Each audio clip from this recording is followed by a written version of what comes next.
Have you ever been in the scenario where your fog light is out?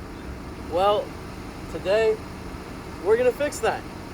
Before we get started, we are gonna need a few things. Obviously, we're gonna need the new fog light replacements, and that's gonna be on both sides, so we're gonna have to do that on both sides. And on a car like this, because of how low it is, it's gonna be hard to get underneath and get the necessary bolts and plastic pins out, so we're gonna have to jack it up. Then, to get the bolts and pins out, we're gonna use a metric socket set because this is a Japanese car, and we're gonna use the plastic pry tool to pry out the plastic pins.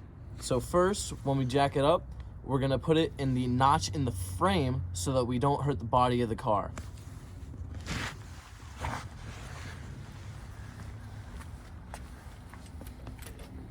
And we're gonna bring the car up to the desired height, and we do have a second jack for safety so that if the first jack fails, we are not in a dire scenario. Let's get the wheel off. All right, this should be good. So after you get the second jack in place for your safety and the car is up, we can check out the bolt that we need to get out, and this is a 10 millimeter, and it looks like that's the perfect fit, so we're gonna take that off.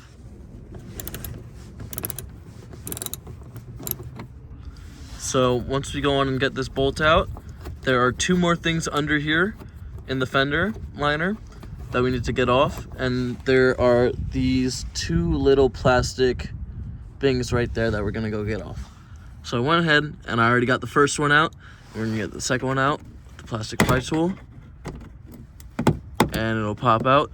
Don't pull it all the way out because it's just a plug and the plug needs to stay in there. So next, once we get all those out, we're gonna pull this out. It's a little tricky.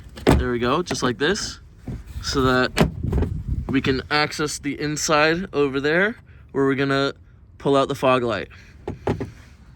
So once you're inside of the fog light assembly, you're gonna need to pull the wiring harness off by pulling on the tab and then coming up and twisting this counterclockwise, and then you can pull out the old bulb. Okay, so once you have the old one out, you can grab your new one and put it in, and you have to pull it clockwise instead of counterclockwise. Next step is plugging in the connector.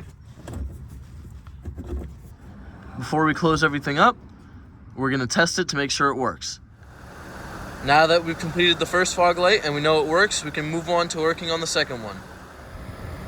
Now, as you can see, we have two working fog lights. Thank you for watching.